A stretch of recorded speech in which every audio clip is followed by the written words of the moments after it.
Boa noite, gente. Eu não estava precisando nem do microfone, porque eu falo alto, hein? Se eu estiver incomodando as crianças aí, vocês me avisam. Então, boa noite. Eu quero primeiro parabenizar e agradecer a oportunidade de estar aqui, porque cada vez mais se pensar numa igreja inclusiva também é importante. A gente estava conversando um pouquinho antes, eu quero agradecer as meninas também do Ministério Kids, Acertei, do Ministério Kids. Agradecer por ter esse olhar e nos chamar aqui para conversar um pouquinho. Quero aprender com vocês também para poder entender a realidade. A gente já tinha conversado um pouco. Eu trouxe vários slides aqui porque a gente trouxe para palestrante, às vezes traz slide, mas eu queria poder conversar com vocês, tá? Então eu vou pedir muitas vezes para o menino lá estar passando, mas eu queria poder ter esse momento de conversa com vocês e o que eu puder fazer para que essa igreja seja um lugar abençoado para poder transformar a vida das pessoas e a vida das crianças. Essa abertura também quero parabenizar aqui, o pastor Douglas, o pastor Anderson, as lideranças, porque normalmente a gente não vê as igrejas pensando necessariamente em formação, em cuidado das pessoas, que cada vez mais a gente olha e aumenta casos de pessoas autistas no dia a dia. Então, primeiro, que seja um momento transformador para todo mundo e que a gente consiga atingir e atuar em benefício de todas as pessoas. Eu acho que essa é uma das grandes questões que a gente vai pensar. E não tem nada maior, acho que não tem ninguém mais como exemplo de inclusão do que Jesus, Vocês sabem muito melhor do que eu, do quão Jesus foi exemplo de inclusão. E é um pouco da palavra dele aqui também que eu vou trazer para vocês, para a gente poder discutir. Até quero trazer a primeira coisa, vou me apresentar um pouquinho, rapidamente. Se puder passando para mim, por favor.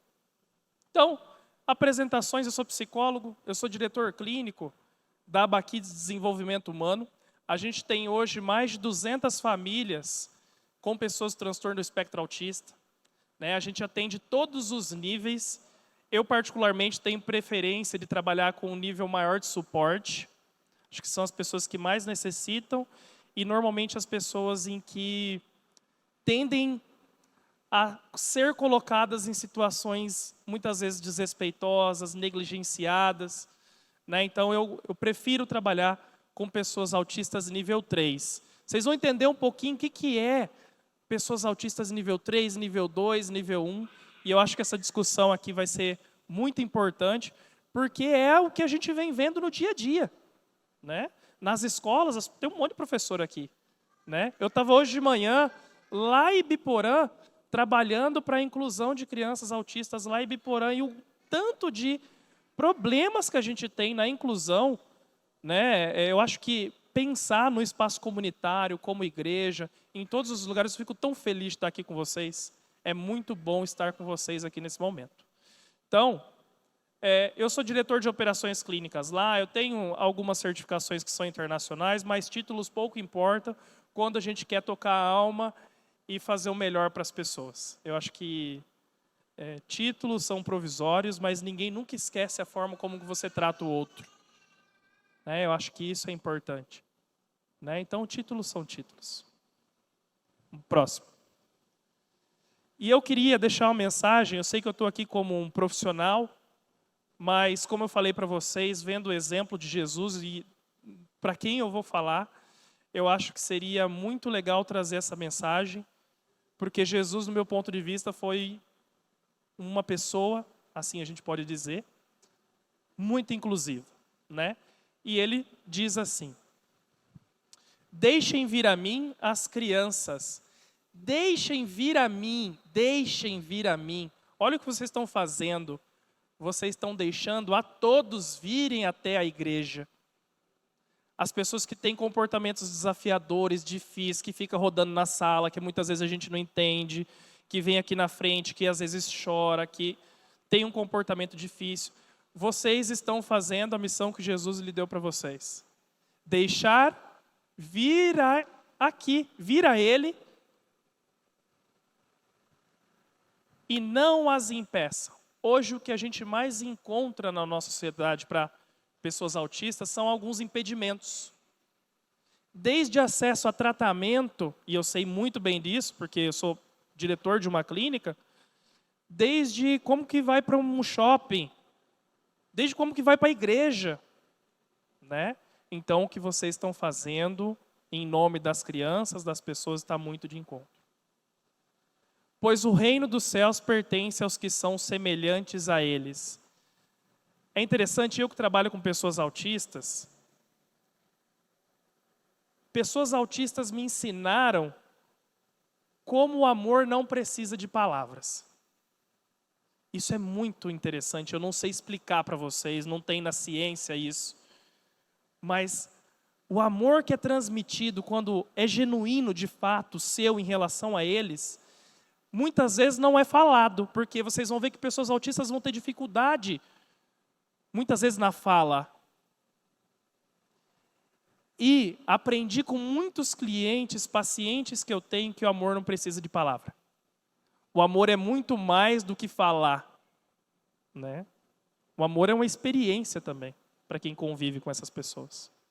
Então, eu acho que resume tudo, basicamente. Se eu já pudesse parar por aqui, já resumiria nas próprias palavras de Jesus aqui.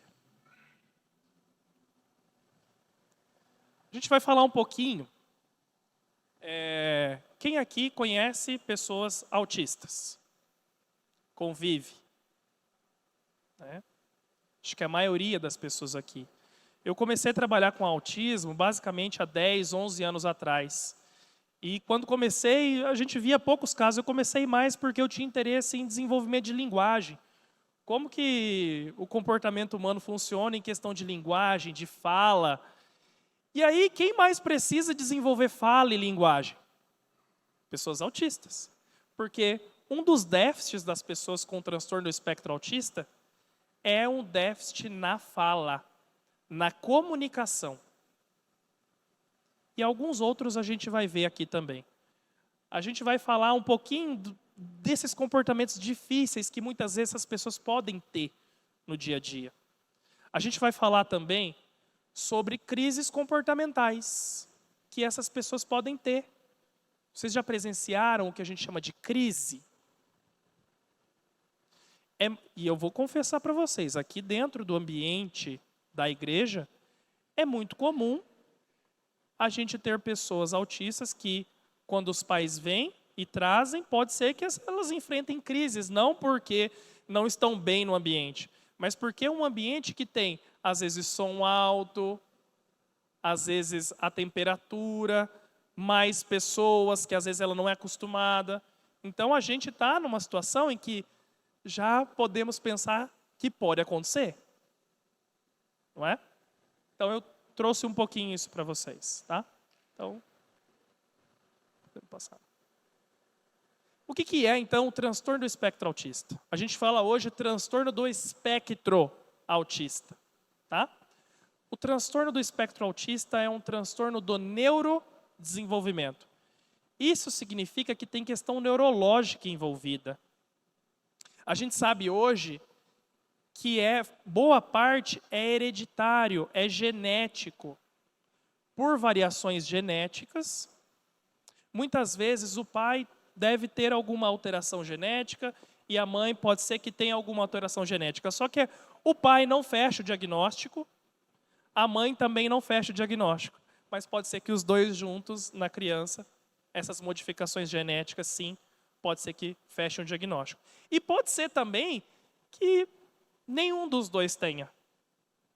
E uma nova, que a gente chama dentro da ciência, uma nova variação genética em novo, pode acontecer da pessoa receber o diagnóstico de TEA.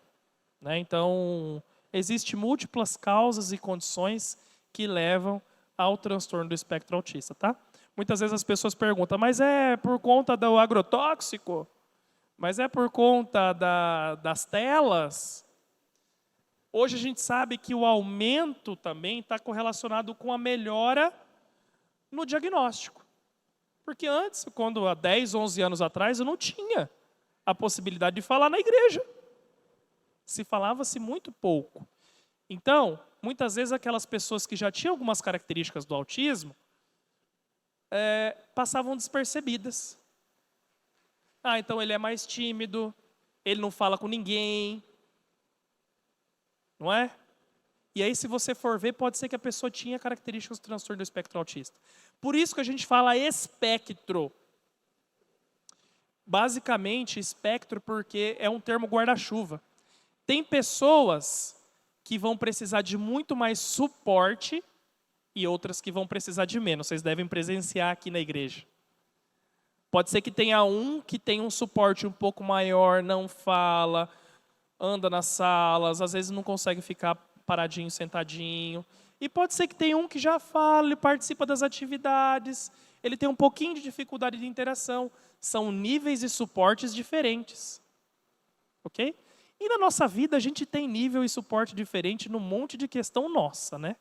Pessoas autistas normalmente vão precisar de suporte na linguagem, na comunicação e também na interação social. Basicamente isso. A primeira coisa que a gente pode, dentro do que quando a gente vai fechar o diagnóstico de uma pessoa com transtorno do espectro autista, é um primeiro domínio. Esse primeiro domínio é um déficit na comunicação e na interação social. Obviamente, se eu não me comunico, se eu não falo com o outro, eu vou ter uma dificuldade de interagir socialmente. Então, por exemplo, quando eu cheguei aqui, fui muito bem recebido, obrigado. Encontrei amigos meus aqui do Formare. Alguém já ouviu falar do Formare? Né? Tem mais gente aí do Formare? Não? Tem aqui 2 do Formare. Eles são, inclusive, meus veteranos do Formare. Né? Eu sou calouro de vocês. E é interessante, quando eu cheguei, que foi muito bem recebido, mas eu comecei uma comunicação com eles.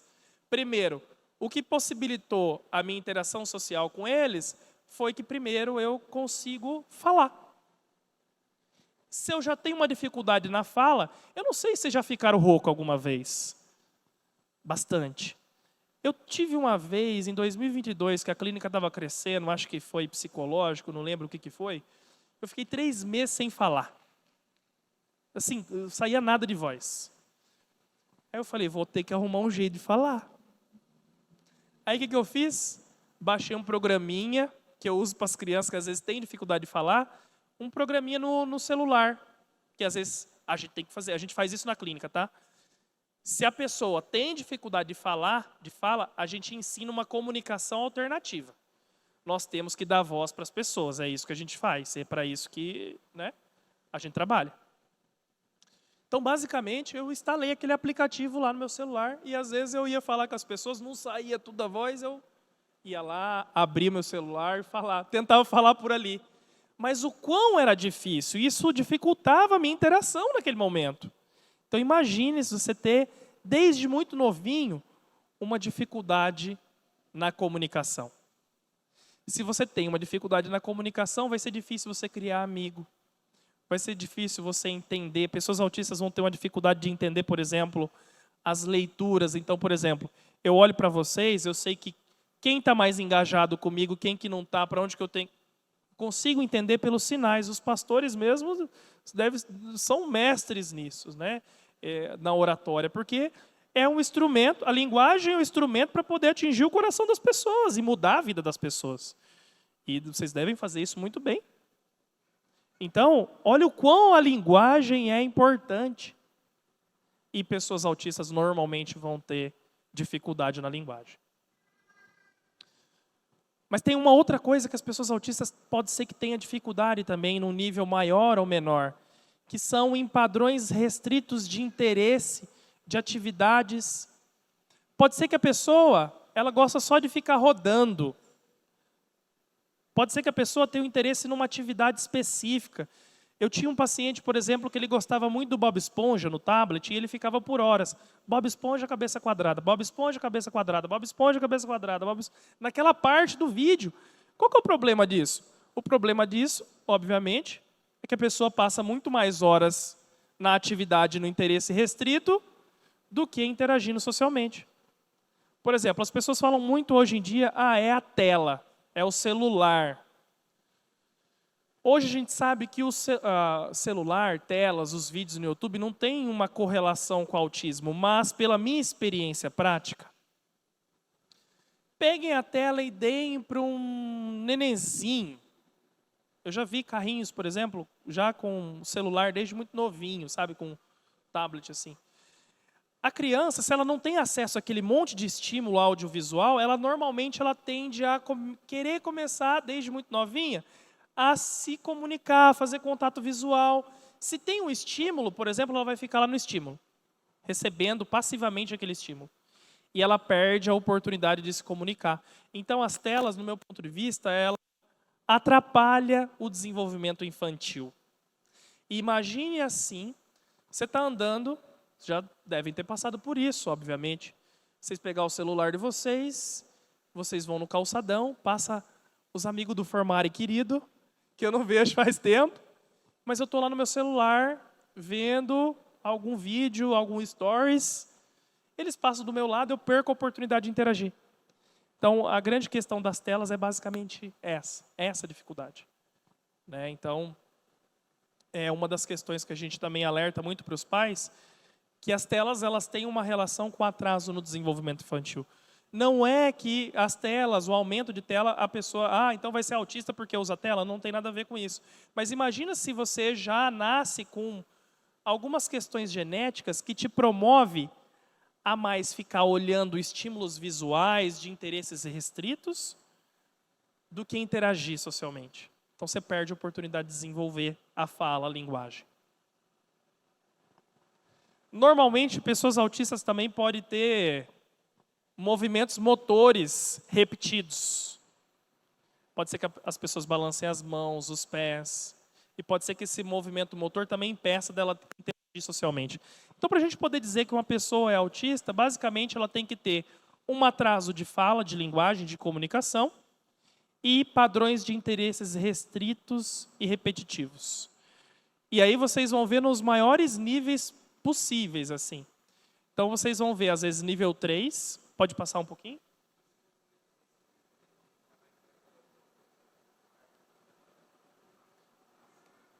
Ótimo. O pastor está perguntando, por exemplo, se os movimentos repetitivos eles já têm a ver com alguma questão neurológica. Sim. Normalmente, a gente chama esses movimentos de autoestimulação.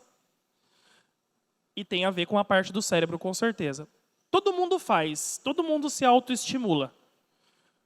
Quando você está, por exemplo, esperando o médico, é 3 horas a sua consulta e ele vai te chamar 3h50, o que você fica fazendo? Às vezes, balançando o pé, mexendo a mão, né? As mulheres ficam enrolando o cabelo, né? E inquieto. Então, você está fazendo um comportamento autoestimulatório, estereotipado em si, mas isso não atrapalha a sua vida. Você está lá no dia a dia, isso não te atrapalha.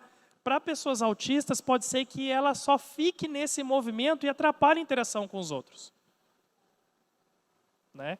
Então, tem sim. Tem porque pode envolver 2 sistemas.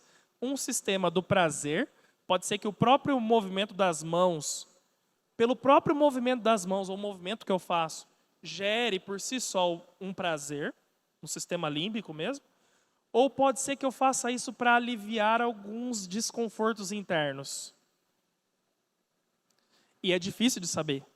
Pessoas que têm altos níveis de estereotipia, para nós, eu posso falar que assim, a minha abordagem dentro da psicologia é análise do comportamento. Quando se chega, para nós analistas do comportamento, trabalhar com pessoas com estereotipia, é muito difícil. Porque o próprio corpo serve para aliviar o prazer, aliviar e também estimulação.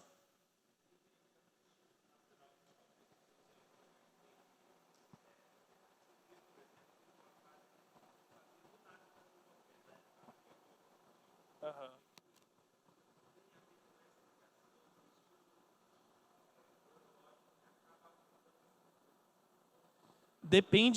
Depende de alguns casos, né? Vai ter, normalmente, assim, tem casos de autismo que tem comorbidades. A gente não fala mais comorbidade, a gente fala co-ocorrência, que a pessoa não tem só o diagnóstico de TEA, que às vezes ela pode ter alguma crise epilética, alguma outra questão em conjunto. Então pode ser, mas se você conheceu uma pessoa autista, sinto lhe informar, você só conheceu uma pessoa autista. Porque cada um é um universo diferente. O trabalho que a gente tem na clínica, basicamente, é tentar descobrir. Eu falo que nós somos pesquisadores de universos particulares, porque é cada dia uma coisa nova, né? E o que funciona para um pode ser que não funcione tão bem para o outro. Sempre a gente tem que testar. Então, se eu quiser implementar alguma coisa para um, pode ser que não dê certo para outro. Mas existem algumas coisas que a gente pode fazer, obviamente, que funciona com a grande maioria. E se não der isso, a gente tenta fazer outra coisa, né? Que talvez não dê para a gente falar tudo aqui hoje, porque senão fica muito extenso. Mas eu posso ajudar vocês assim que vocês precisarem, vocês me avisam, a gente vem aqui. Às vezes eu vejo um dia como é que funciona. Sou bem tranquilo em relação a isso e estou aqui para poder ajudar mesmo, tá? Ah, pode falar. Então a gente vai ter, isso é importante. Antes era assim, vocês já ouviram falar da síndrome de Asperger? Antes falava que tinha autista atípico, síndrome de Asperger, tinha várias, né? Hoje a gente só agrupou tudo. Hoje a gente só chama de transtorno do espectro autista. Então, por exemplo, um dos homens mais ricos do mundo, ele se autodenomina, ele tem um diagnóstico de síndrome de Asperger, que é o Elon Musk. Né? O Elon Musk tem o diagnóstico de síndrome de Asperger. Só que está errado. Né? Na verdade, ele é autista nível 1. Hoje foi agrupado. Aí o povo fala, mas o Messi não é autista? Sempre essa. O Messi não é autista? Né?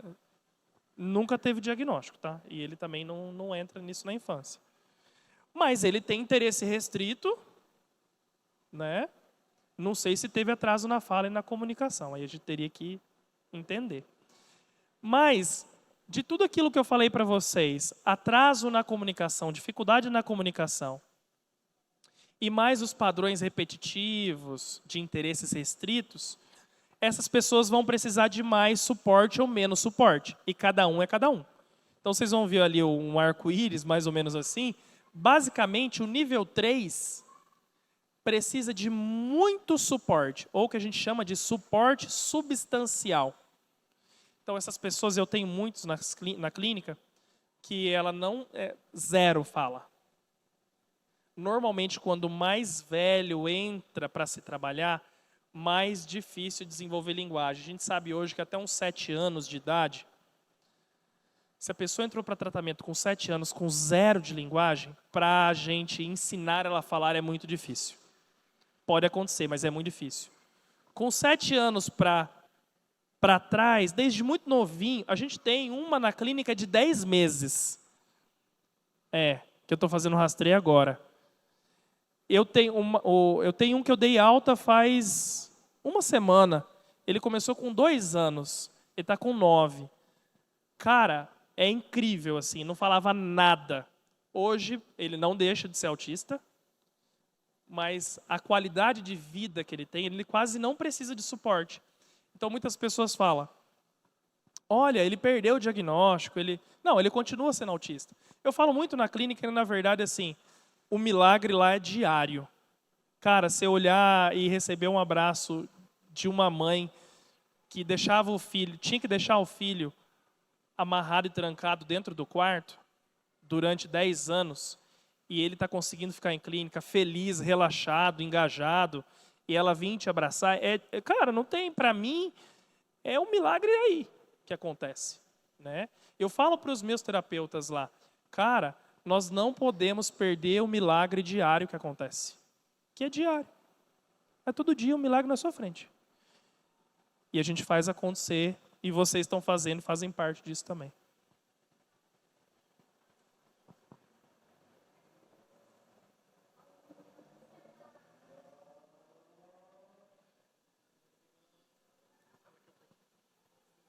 Como que é feito esse diagnóstico? Ah, como é feito o diagnóstico? O processo diagnóstico, basicamente, os pais vão procurar quando, lá com os 2 anos, mais ou menos, a criança não desenvolve a fala. É mais ou menos aí, ou quando a criança começa, né, é inserida na escola. Daí a professora fala, com 3 anos não fala. Né? Tem movimentos repetitivos e tal. Então, normalmente, com 2, 3 anos, o pai normalmente leva para o médico primeiro. Normalmente para o neuro. Pediatra tem uma diferença de pediatra para neuropediatra. Né? O neuropediatra é o que vai fazer o diagnóstico. O pediatra hoje é uma discussão que a gente vem fazendo, porque tem marcadores muito... Com 6, 7 meses você já consegue ver algumas coisas. E às vezes eu acho que falta um treinamento para alguns pediatras para identificar precocemente. Porque o nosso cérebro... Vocês estão aqui hoje, da forma como vocês entraram, com a forma como vocês vão sair, vocês vão ser já pessoas diferentes. A gente não é o mesmo. Eu vou sair uma pessoa diferente depois do contato com vocês, uma pessoa modificada. Agora, desde muito novinho, o cérebro funciona assim, pode criar sempre novas conexões. Então, se eu começo lá com 1 ano e meio, eu tenho muito mais possibilidade de ser estimulado e fazer novas conexões que talvez geneticamente eu não era programado. E é isso que a gente faz, basicamente. A gente mostra que a linguagem é importante. Então, ao invés do pai e a mãe agora entregar já o item para a criança, a gente estimula a linguagem com pedidos. Às vezes a gente ensina a criança a apontar primeiro. Primeira coisa, primeiro sinal que normalmente a criança faz desde muito novinha é apontar para poder pedir. Pode ser que pessoas autistas não consigam fazer isso. Então, é a primeira coisa que a gente faz com os novinhos. Primeiro ela tem que entender o valor da comunicação. Né? Mas para tudo isso funcionar, o diagnóstico precoce é importante. Então, normalmente, vai para o neuropediatra, o pediatra fala, olha, pode ser que tenha alguma coisa, e encaminhe para o neuro. Se o neuropediatra normalmente for ok, sim, ele vai encaminhar para avaliação para um psicólogo, para psicóloga, para fonoaudiólogo e terapeuta ocupacional. Que esses profissionais eles vão fazer os marcadores do desenvolvimento infantil. Então, o que é isso? Lá pelos 6, 7 meses, as crianças já começam a responder pelo próprio nome, desde muito bebezinho. Você fala, eu tenho a Laura, de 4 anos, e eu tenho que dar uma notícia para vocês, eu fui agraciado. Ontem recebi a notícia que eu vou receber mais um neném. Que eu vou ser pai de novo. Obrigado. Quer uma benção maior do que essa? Então, desde muito pequenininho, você chama... Eu lembro da Laura disso. E eu vejo isso no dia a dia. Você chama a Laura. Com 6 meses, a Laura já fazia isso. Laura, a Laura já virava para onde que eu estava. Às vezes, a Renata, que é minha esposa, fazia assim, ó, papai chegou. Ela acompanhava, ela tinha interesse e acompanhava para onde que eu estava indo. Normalmente, crianças e bebês autistas não fazem isso. E a gente já consegue olhar, e os pais já conseguem dizer, em alguns casos, né? Porque não é fácil mesmo novinho, não. Essa de 10 meses mesmo que eu estou avaliando, estou tendo dificuldade. Mas foi encaminhado de um neuropediatra. E a gente está fazendo a avaliação dos marcadores de desenvolvimento. É como se a gente fizesse tipo um raio-x. Eu te colocasse num raio-x para saber... nessa idade, era para você falar 4 palavras. Você não está falando 0. Então, temos que estimular nessa área. Né? Um diagnóstico, por si só, para mim, que trabalha, não serve para muita coisa. Por quê? Porque eu tenho que olhar para além do diagnóstico. Serve para ter acesso ao tratamento. Então, serve socialmente. Mas para mim, que vou trabalhar com a criança, muitas vezes para o professor, vocês sabem melhor do que eu, né? Você não vai olhar só o diagnóstico, você vai olhar, poxa, o que eu precisava trabalhar lá na BNCC, na diretriz tal, nessa idade? Né? Então, a gente faz essa avaliação, a gente olha para além do diagnóstico mesmo. Né? Acho que é isso, né? O diagnóstico precoce ele é importante exatamente para a gente poder estimular essas áreas. Então, normalmente, áreas de comunicação e interação social no cérebro das pessoas autistas estão afetadas. Então, a gente estimula, a gente faz esse trabalho. Né? Porque o nosso cérebro é como se fosse um jardineiro. Que é uma coisa crível, né? Por quê? Se você começa a dar importância para algumas coisas e não para as outras, naturalmente, lá por volta dos 7 anos, o que um jardineiro faz para as flores crescerem? Ele poda. Então, eles querem essas flores precisam crescer, eles podam algumas partes da flor. Né? O cérebro faz o mesmo movimento. Né? Ele faz a poda neuronal.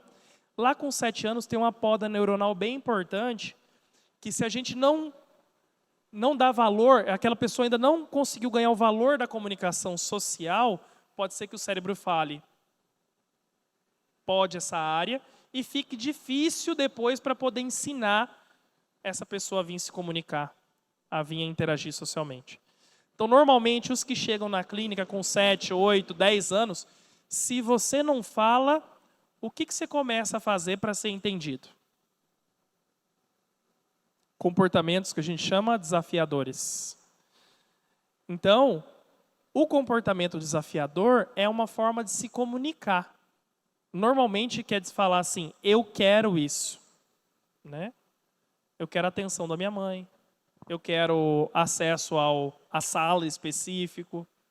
O comportamento difícil, as birras, crises agressivas, elas têm uma função de comunicação que não foi desenvolvida lá atrás por meio de linguagem. Ora, você vai ver, por exemplo, dá um exemplo muito claro da Laura de novo. Sempre vou trazer o exemplo dela. Laura sempre ali com os 4, tem 4 anos, mas antes daqui, sempre muitas birras, choro. E agora que a linguagem está se desenvolvendo legal, diminui as birras, os choros, os comportamentos difíceis. Para quem é pai, para quem é mãe aqui, já deve ter visto muito isso. Só que acontece, em pessoas autistas, pode ser que ela vá crescendo, ela não desenvolva a linguagem e esses comportamentos difíceis eles permaneçam. Né? Vamos passar um pouquinho? Pode passar mais um pouquinho? Ali naquele outro slide que eu tinha trazido, é só para falar aquilo que a gente já falou aqui. Que muitas vezes um diagnóstico ele não vem sozinho. Né? Então, às vezes, o que acontece? Pode ser que, em muitos casos, pessoas autistas tenham crises epiléticas como comorbidade, como co-ocorrência. Pode ser que tenha TDAH, é muito comum ter o diagnóstico de autismo e TDAH em conjunto. Né? Então, existem co-ocorrências. O autismo, por si só, não explica tudo. Tá? E aqui algumas práticas inclusivas, basicamente... Em relação à questão de alimentação, a gente tem 2 meninos aqui da casa que tem coisas específicas que o paladar aceita. E algumas coisas, e assim, a ponto de apontar até a marca e a criança saber, aquela marca, esse aqui não é o que eu quero. Mesmo, exatamente, colocando a mesma embalagem e não aceita, né? Isso tem a ver com o diagnóstico ou já é posterior? Como é que é isso? O pastor está perguntando sobre a sensibilidade à alimentação, alimentos diferentes. Tem a ver. Porque pode ser que a percepção, normalmente em pessoas autistas, a percepção, a gente chama até, tem um transtorno de processamento sensorial. Né? Em que é isso? Basicamente, o cérebro ele vai processar algumas informações sensoriais, pode ser hipersensíveis ou hipossensíveis. Então, pode ser que tenha algumas pessoas autistas que são resistentes à dor, por exemplo, que bate e não sentem, ou não conseguem se expressar como sentem. Né? Então, uma hipersensibilidade, às vezes, a som, a cheiro. Então, às vezes, você usa... perfumes, por exemplo, na clínica, é uma coisa que a gente não pode usar muito forte, porque para alguns é aversivo aquilo. E normalmente é alimentação, né? Então tem alguns alimentos, né, que aquela pessoa rejeita, alguns que ela tem preferência. E aí a gente vai chamar para aqueles que têm interesse restrito, do diagnóstico, para alguns alimentos, de seletividade alimentar. Né? Mas é por conta de uma hipersensibilidade ou baixa sensibilidade. Né? E tem a ver com o diagnóstico. Você falou da questão das comorbidades, né, aliadas ao autismo. Eu queria perguntar se essa comorbidade, tipo o TDAH, ela pode se sobrepor ao autismo? Por exemplo, você observa que a criança é muito mais hiperativa do que apresenta comportamentos, né, relacionados ao autismo. Pode? Normalmente o TDAH, quando em associação com o autismo, o TDAH ele se sobrepõe. E aí quando tem os dois é extremamente desafiador, né? Porque você tem um déficit às vezes na linguagem e um nível de atividade muito alto, né? E isso muitas vezes é barreira para a pessoa aprender coisas que são importantes para ela. Imagina na escola. Que gostoso. Que difícil, né, para o professor. O professor às vezes tem 20, 30 alunos, tem um com TEA, TDAH, às vezes ele não tem formação, às vezes ele não tem nem a formação que a gente está conversando aqui hoje, e é verdade. Tem muito professor que desconhece, vocês sabem disso, né, não conhece. E ele recebe o aluno, né, que tem TEA e TDAH, e muitas vezes o TDAH ele sobrepõe mesmo ao autismo. Para quem não conhece, TDAH é o transtorno de déficit de atenção e hiperatividade, né, ao qual eu sou diagnosticado. Tenho diagnóstico depois de velho, 31 anos de TDAH. Só que acho que agora eu trabalhei tanto que eu estou assim, numa paz, tranquilo, mas sou muito trabalhado. Exercício físico, coisa que funciona para o TDAH. Exercício físico, tem que ter medicação, psicoterapia, sono, TDAH que não dorme bem, autista, que na verdade, todo mundo que não dorme bem vai ter graus de irritabilidade, não é? Se vocês façam o teste, principalmente a mulherada, se você não dorme bem, normalmente já vai querer caçar confusão com o marido no outro dia. Achou? Né? Aí é outra coisa que eu vou trazer aqui que você vai ver. Tem tudo a ver. Mas basicamente isso, né? Sono também alterado. Então a gente normalmente quando a gente tem diagnóstico de TDAH, você tem que mapear tudo isso. Então o que eu fiz quando eu recebi o diagnóstico? Eu fui fazer jiu-jitsu, academia, tem que fazer. Tomei um pouquinho de remédio, hoje eu não tomo, não preciso mais desse suporte. Fui fazer psicoterapia. Tive que mudar o sono, que dormia 3 horas por noite. Né? A Aba Kids, que é onde eu sou diretor clínico, surgiu de noite. Né? Lá trabalhando nisso. Sono, alimentação, come tudo errado. Come o McDonald's ali, 11h30 da noite, vai querer dormir 00:30. Vocês não façam isso, ninguém faz isso, né? Comer o lanchão dali e vai querer dormir. Eu vou sair da igreja, normalmente, né? A gente sai da igreja e vai comer lanche. Quem nunca fez isso? Né? Sai da igreja e comer um lanche. E come um lanchão, um x-tudo. Vai conseguir dormir meia-noite no horário? Não vai, difícil. E dorme, às vezes pode falar, não, eu durmo. Mas a qualidade do sono não é boa. Então, em pessoas TDAH, TEA, a gente tem que olhar para tudo isso. A gente mapeia tudo isso. É importante mapear. Né? Então, pode passar um pouquinho, meu amigo? Para a gente poder fazer uma inclusão efetiva, a gente precisa de ter alguns valores. Oi, tudo bem?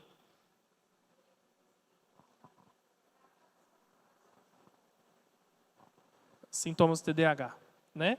Então, é o transtorno do déficit de atenção e hiperatividade. Normalmente, você vai ter um déficit na atenção.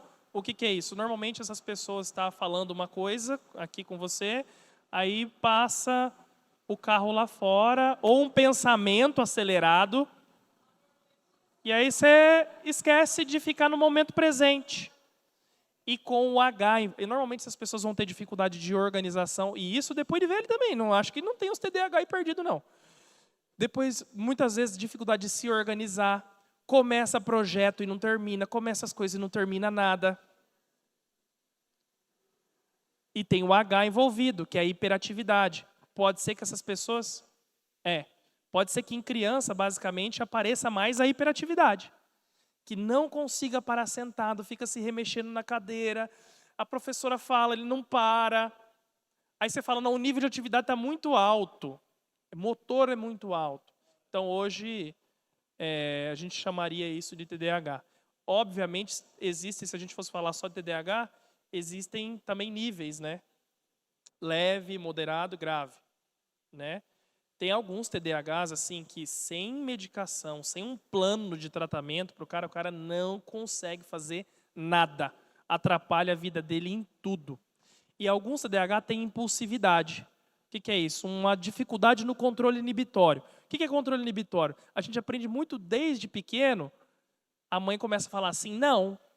E aí você começa a se inibir. O cérebro vai aprendendo isso, né? A gente vai aprendendo isso. Pode ser que essa pessoa você fale não, e ela, não, eu vou fazer isso sim, pá! E já seja impulsiva nesse sentido, né? Oi. Eu queria entender um pouco sobre o TOD, né, que é o transtorno opositor desafiador. Você falou que geralmente ele é desenvolvido porque a criança ali quer chamar uma atenção do pai e ela, como tem essa dificuldade da comunicação, ela acaba tendo essas ações mais agressivas e tal. Eu falo porque eu tenho um sobrinho que ele tem. Mas eu percebo que, assim, com algumas pessoas ele age dessa maneira e com outras não. Não sei se por conta da pessoa ter ali um limite, com os pais ele é total, né? Ele age assim, mas, por exemplo, na escola eu sei que ele não tem comportamento agressivo. Na minha casa ele não tem, porque a gente consegue controlar. Como que é isso? Aí é um pouquinho diferente do TEA. A gente estava discutindo o TEA. O TOD é o transtorno opositor desafiador. Também deve ter algumas questões genéticas envolvidas, mas envolve muito aprendizagem, história de vida, história das relações familiares e genética também. Então, é tudo meio que englobado. Pode ser que, é inconsciente muitas vezes, né? Pode ser que sem perceber, a gente faz isso, né? A gente cria algumas relações com os nossos filhos completamente diferente das relações que ele cria na escola. Então, é muito comum que a criança seja desafiadora na frente do pai e da mãe, que tem um histórico muito maior do que, por exemplo, na escola, que são outras relações. Então, a gente fala muitas vezes na psicologia que nós somos vários eus debaixo da própria pele. O que quer dizer?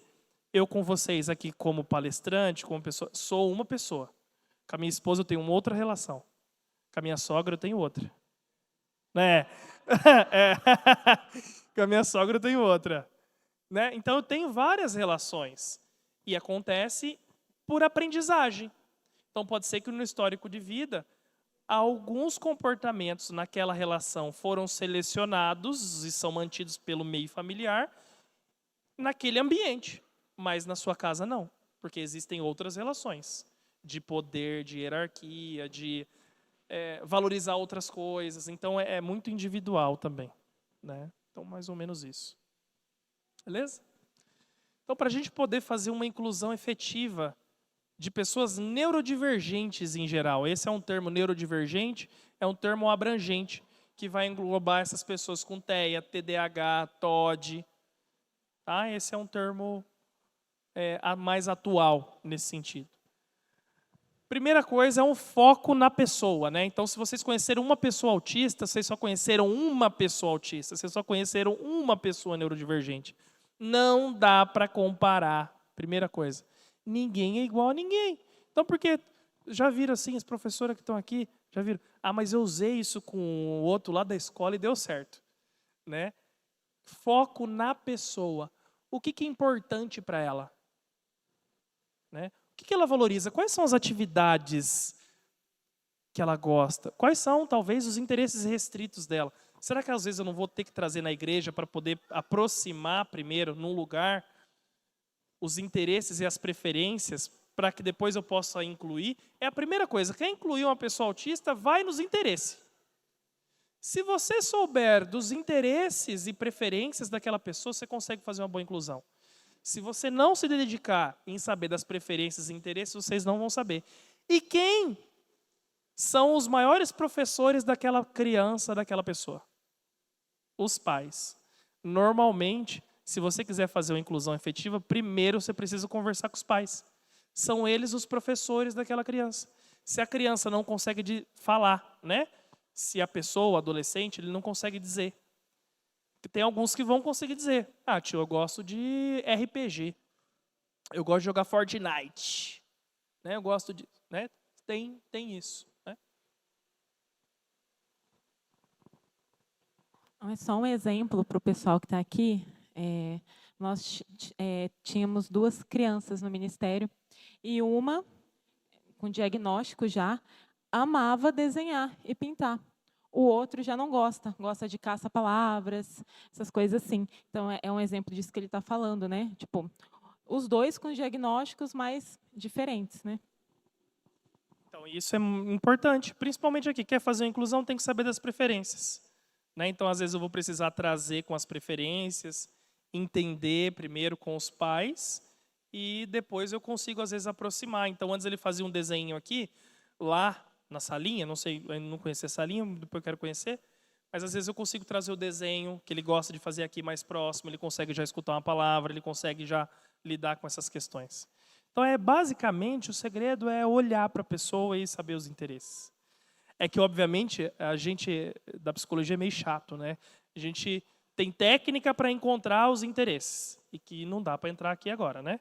Mas, assim, tem formas de você encontrar o que prefere mais e o que prefere menos. E é isso que a gente faz. Quando a gente quer conhecer a pessoa, a gente vai começar a mapear principalmente do que mais você gosta. E aí tem formas de você mapear aquilo que mais ela gosta de fazer. Tá?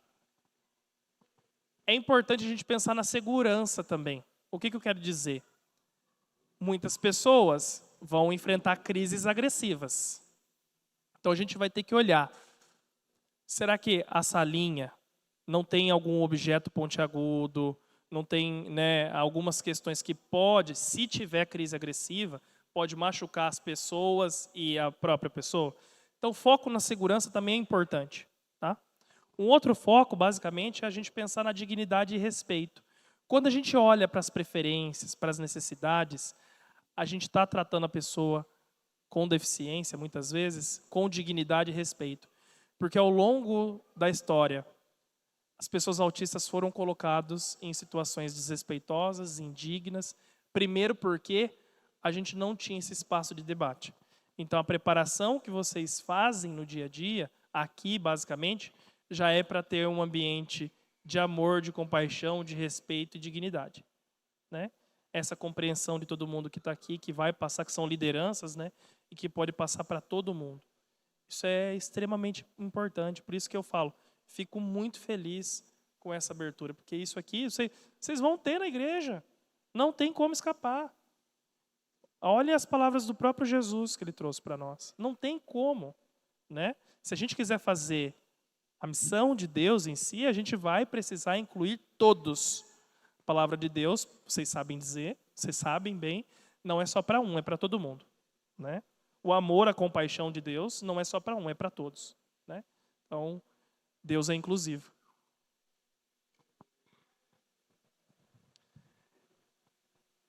E o último parece assim, tranquilo.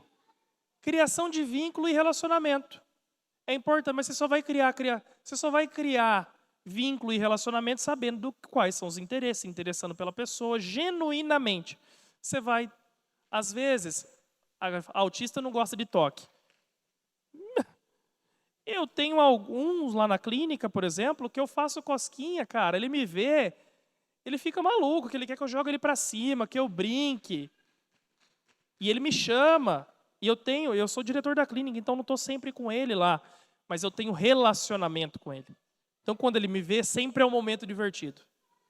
E é interessante que eu consigo direcionar ele muito, muito mais fácil, muitas vezes, do que os próprios terapeutas. Então, vocês vão ter que olhar isso muitas vezes também. Muitas pessoas autistas ou neurodivergentes vão ter preferências até por algumas pessoas, por algumas atividades. Então, pode ser que não funcione com a MEC, mas funciona com a Tainá. Pode ser que você direcione mais fácil um, direcione mais fácil o outro. Porque na nossa vida é assim, né? A gente tem, de fato, algumas preferências, acontece. Alguns pré-julgamentos, e acontece também. Alguns vão, às vezes, preferir ter mais contato com homens. Outros com mais contato com mulheres, depende da história de vida. Então, mapear isso é muito importante. Né?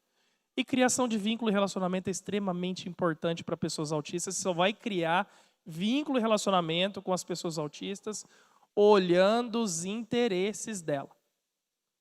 Então, se ela está desenhando, eu desenho junto. Ou, melhor ainda, eu dou o desenho.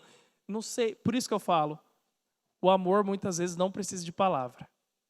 Porque eu vejo muitas vezes, eu imprimo um desenho, vou levar, por exemplo, um desenho novo para uma criança que eu pensei nela. E a criança às vezes não fala, ela olha de uma forma querendo dizer assim, poxa, cara, você pensou em mim mesmo. E eu entrego o desenho, com o olhar eu já entendo ali que ela gostou e que, que a gente tem um vínculo. Então isso é uma coisa muito importante da gente trazer para vocês também. Então eu já falei um pouquinho disso, de fazer esse planejamento inicial, se a gente quiser fazer inclusão. Conversar com os pais antes, que são os maiores professores da criança. Né? Eu sei que às vezes na igreja há pessoas diferentes, há pais que vão ser mais acessíveis, outros que vão ter um pouco mais de dificuldade, mas eu falo sempre que, como liderança, basicamente a gente tem que fazer uma coisa, que é, para aqueles que são mais difíceis, a gente tem que mordiscar. Tinha uma professora que ela falava assim, vai mordiscando. O que é isso? Muitas vezes você não vai conseguir falar diretamente ali com o pai, né, para entender as preferências da família, da criança, né? Às vezes o pai não entende, ele não aceita. Tem tudo isso envolvido. Vocês sabem bem disso. Então eu só vou assim, mãe, e hoje eu vi tal coisa, eu acho que ele gostou, né? Será que você viu tal coisa que ele fez? Sabe assim, eu vou devagar com aqueles que são mais difíceis nesse sentido. Agora tem uns que vão ter, com certeza, aqui um ambiente mais de abertura. Então tem muitas pessoas que já vão falar, meu filho, ele prefere isso. Às vezes fazer até uma entrevista mesmo com a mãe inicial para poder encaminhar para o Kids ali e já ter, sabe, as preferências, tudo bonitinho. É uma inclusão muito melhor nesse sentido. Esse aqui não. Pode passar, por favor. Então, assim, já trouxe para vocês quais são as preferências do aprendiz, o que deixa ele feliz, relaxado, engajado, quais são os principais interesses, e tem um negócio que a gente chama de quais são os distratores internos e externos. O que é isso? Basicamente, os distratores externos são aquilo que o pastor falou, né? Quais são as dificuldades sensoriais, talvez? Distratores externos são sons, tudo que está externo ao indivíduo. Sons, cheiro, temperatura. E distratores internos, basicamente, são sono, fome, sede. Gente, eu vejo muito isso em escola, muitas vezes. O aluno chega e vai. Não conhece nada do aluno. Nada, zero. Principalmente o aluno que tem um diagnóstico. Eu preciso saber, como que esse menino pede para ir no banheiro? Eu já vi criança emitir comportamento problema grave, porque ela só fazia no banheiro de casa. Quando ela ia para a escola, ela fazia sempre no mesmo horário. Mas ela ia na escola bem no horário. Então ela batia em todo mundo, nos professores, a mãe ia buscar a criança, chegava em casa, ela fazia. Então a gente foi mapeando isso, tipo, né? O que está acontecendo? Aí todo mundo falava, mas ela é birrenta mesmo, mas ela é não sei o que lá mesmo, é porque... Não, e a gente olhar, ele só queria ir no banheiro fazer o número 2. E a gente ensinou como pedir ir no banheiro por sinais, porque não falava. A gente ensinou a pedir ir no banheiro, porque o professor trancava a porta. Né? Então, é simples. E não é ao mesmo tempo. Porque até chegar lá foi bastante trabalho para identificar que foi isso. Mas como que ele comunica que ele está com sede? Ou ele não comunica? Se ele não comunica, provavelmente eu vou ter que me programar para levá-lo. Ou vou ter que pensar na hora da sede próximo, é uma oportunidade de eu ensinar. Sempre é uma oportunidade de eu poder ensinar. Sempre. Né? Como que ele comunica que ele está com dor? Como que ele diz que ele está com dor? Tem uma menina ainda, hoje ela tem 9, mas por volta dos 6, 7 anos, Ela é não verbal, autista nível 3 não verbal, e ela começou a emitir muitos comportamentos difíceis. Ela pulava com o cox no chão e batia com tudo. Estava correndo risco de lesão grave e ficar mesmo paralítica. Muitas vezes ela vinha com o dedão e chutava a parede com tudo. E o dedão começou a ter muita lesão. E a gente fez lá mais de 8 planos diferentes. Eu falava, gente do céu, Jesus Cristo, me ajuda aqui com essa menina. E nada funcionava. E aí eu percebi que ela fazia assim com a mão antes de começar com as crises, que era crise mesmo. Existe critério de crise. Ela passava a mão aqui e começava... Aí eu mandei mensagem para a mãe. Eu falei, mãe, você levou ela no dentista? Faz 1 ano e meio que eu não levo. Vamos levar só para ver assim? Levou no dentista e descobriu que ela tinha 3 canais. Imagina a dor que essa menina sentia. Né? Muitas vezes pode ser que esses comportamentos difíceis de chutar era uma forma de desviar a dor sentida aqui, que dor de dente, quem sentiu já sabe, com canal ainda, era uma forma de desviar a dor. Né? Eu provocava uma outra dor para diminuir um pouco essa dor que tem aqui. E pode acontecer isso com todo mundo, tá? Você já deve ter percebido, às vezes, quando você está com uma dor de cabeça, às vezes você fica tentando apertar alguma coisa para ver se dá uma diminuída, né? Todo mundo fala, aperta lá a mão que vai passar dor de cabeça, né? Então tem algumas coisas assim que a gente vai tendo também. Então aqui eu já trouxe um pouquinho, né? Que é importante a gente saber das preferências, então já foi. Já falei também sobre a comunicação, que é importantíssimo. E isso aqui é importante, tá? Só para a gente já ir caminhando.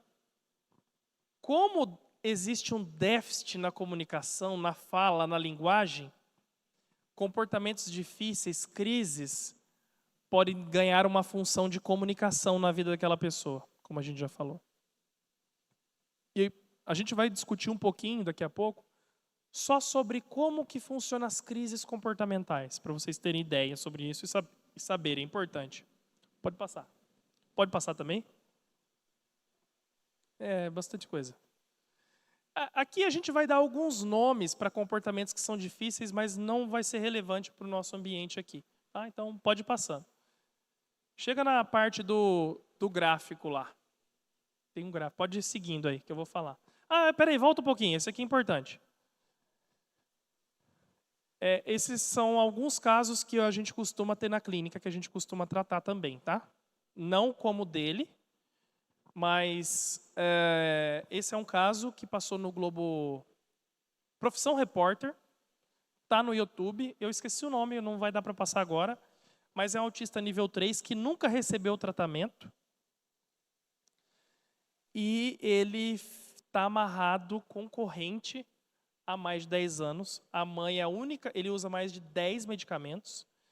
A única estratégia que a mãe encontrou foi amarrá-lo porque ele se autolesiona muito. E é muito comum se autolesionar muito. Pode acontecer em alguns casos. E procurem depois Profissão Repórter, caso de autismo nível 3. Aí vocês vão ver a realidade da falta de acesso à saúde e educação de qualidade do que pode trazer. A falta desses espaços para a gente poder discutir e poder fazer uma inclusão. Porque se ele tivesse recebido tratamento lá atrás, medicamentoso, de suporte educacional, quando ele tinha 2, 3 anos, talvez ele não estava nessa condição. Né? Isso é muito comum. Quando chega muito mais velho para a gente, com 17, 18 anos, não desenvolveu linguagem, normalmente chega usando fralda com 17 anos. A gente trabalha para retirar, né? Quando é nível 3 de suporte. Né? Às vezes chega com 17, nível 1 de suporte, tem que trabalhar a interação social. Vamos levar para o shopping e jogar RPG com os amigos. Normalmente chega menos. E eu tenho a preferência um pouco maior para se trabalhar com o nível 3. Porque normalmente são os excluídos. Normalmente são o que ninguém quer tratar. Normalmente o que ninguém sabe fazer. Então foi nisso que eu resolvi me especializar. E hoje a nossa clínica, eu tenho muito orgulho de dizer, que nós somos uma das únicas do Paraná com treinamento suficiente para poder trazer qualidade de vida para essas pessoas. Né? E que Deus me capacite cada dia mais para poder fazer o melhor, porque ninguém... Cara, muitas vezes o excluído, a pessoa que... Eu vejo muito isso, eu quero tratar os novinhos. Por quê? Deu um chorinho, eu pego ali no colo e levo embora. Né? Aqui a mãe chega num sofrimento absurdo. Eu tinha uma mãe que ela dormia 3 horas por noite. O menino ia dormir, 17 anos, usa fralda. Ia dormir ali por volta da meia-noite, acordava às 3 da manhã, com crise já, batendo, quebrando vidro. A mãe faz mais de 17 anos que não dorme. Agora eu vejo a mãezinha indo lá na clínica, conseguindo sair com o pai, às vezes que ele consegue estar tranquilo. A gente não conseguiu ainda aumentar tanto a fala dele, mas hoje ele se comunica porque a gente chama de PECs. Ele vai lá e tem uma pastinha, anda com a pastinha aqui. Então ele abre a pastinha dele, então ele quer água, ele vai lá e abre, tira e entrega lá. Ah, é água, fulano. Aí a gente leva para tomar água. Não precisa mais de crise agora. Agora eu fiz ele ser entendido, né? Eu não, né? Coitado de mim. Eu e a equipe de profissionais junto.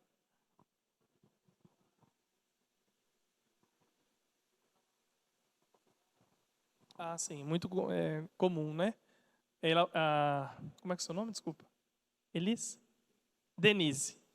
Perguntou se uma criança pequenininha com nível 1 pode chegar a nível 3.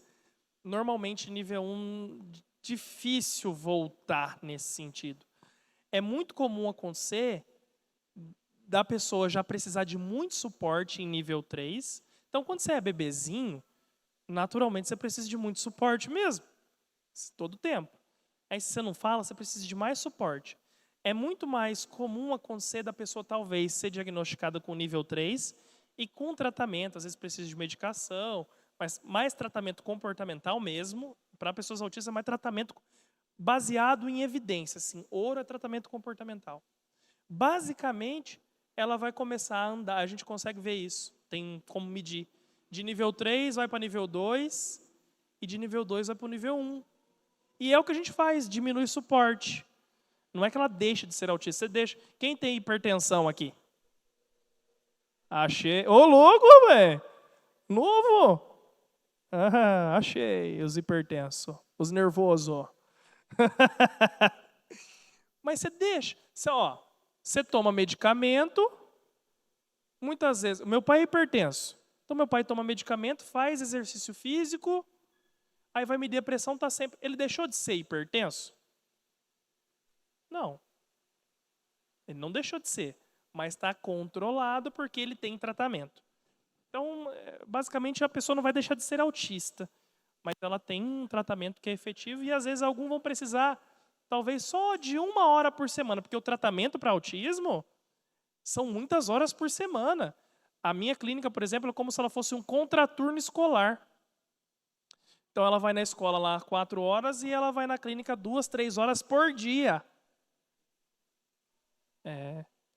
E às vezes precisa, em casos muito difíceis, como por exemplo o dele, cara, precisa de alguém das 8 da manhã à meia-noite na hora que ele for dormir. Esses casos aqui, a gente tem o que a gente chama de acompanhantes terapêuticos. Que a gente coloca lá o cara da 8 da manhã até na hora que ele for dormir. Agora, imagina se todo mundo tem acesso a isso. Não é pouquíssimas pessoas têm acesso a isso. A minha luta é que para as pessoas terem acesso a isso, né?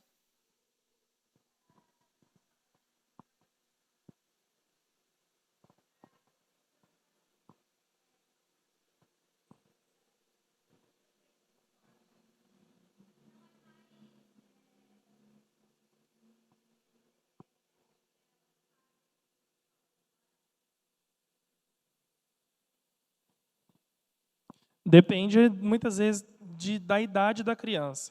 Muitas vezes, quando é muito novinho, e depende da criança também, não tem regra, né, infelizmente. Mas muitas vezes, quando é muito novinho, a gente prefere intensificar a terapia. Então, tem casos, por exemplo, que a criança chega com 1 ano e meio, 2 anos, e ainda não foi para a escola. Então, a gente aumenta a terapia, ela fica em torno de 15 horas por semana em terapia, é como se fosse uma escolinha mesmo, em sessão, até ela aumentar um pouco mais a comunicação, a interação social, e ela vai ser inserida para a escola. No mundo ideal, é assim. Na realidade, não. Então, é, sim. Aí eu faço um pouco da meia-culpa do nosso sistema educacional. Porque se a gente tivesse, e tem como, né? Se a gente tivesse formação para o professor de qualidade, treinamento e muitas vezes em sistemas, em protocolos, às vezes menos aluno, um dimensionamento menor de tempo, o professor saber fazer um PEI bem feito, que é um plano de ensino individualizado, saber monitorar, talvez lá seria um lugar muito melhor para aquela criança estar. Então, eu concordo que muitas vezes aquela criança está em sofrimento, mas a culpa nunca é da criança. Muitas vezes a gente sempre vai olhar assim, sempre ao sistema, né?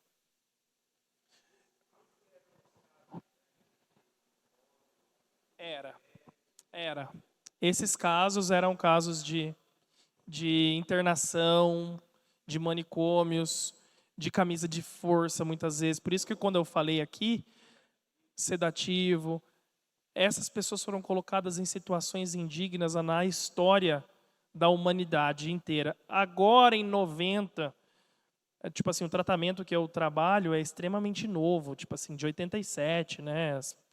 É mais antigo. Mas em 87 que a gente refinou as melhores práticas que a gente tem e agora a gente consegue inserir essas pessoas melhor na comunidade. Elas não precisam mais ser internadas, elas não precisam mais sofrer, elas não precisam mais tomar choque, né? Porque isso já aconteceu.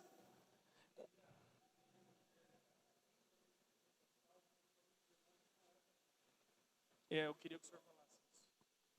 A igreja evangélica, principalmente de cunho de linha pentecostal, expulsou muito demônio que não era demônio, que era já algum sinal, algum diagnóstico que não era conhecido de autismo. Nós tivemos um caso, alguém aqui vai lembrar disso, eu estava pregando num outro lugar que nós estávamos com a igreja, e eu percebi, nós temos nosso pastorzinho aqui, o Miguel, né? Eu percebi o Miguel em crise, e aí o pai e a mãe já controlando, e ele escapou do pai e veio para frente. E um dos pastores que na época andava com a gente, ele saiu de lá para vir, e já veio erguendo a mãozinha para orar e expulsar um demônio.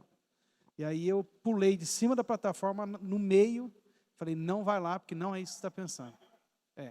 Aí o pai conseguiu controlar e tudo, entendeu? Agora você imagina, dentro dessa perspectiva que o Anderson está falando, de quantas pessoas que foram mal cuidadas, maltratadas, né? E nas igrejas, muitos, com certeza. Eu conheço pouco, mas eu acredito que deve ter muito, né? E por isso que eu reforço de novo, esse olhar, ele é muito humano, é um olhar compassivo e um olhar inclusivo. E parabéns para todos aqui da igreja. Vamos passar? Eu vou andar agora bastante, porque aqui volta. Eu vou trabalhar isso aqui, porque eu trouxe bastante slide e eu acho que eu queria mais conversar com vocês mesmo. Eu vou trabalhar um pouco só para a gente entender um pouco de crise, que eu acho que é muito importante, até para vocês verem, as esposas às vezes entram em crise, você sabe o que fazer.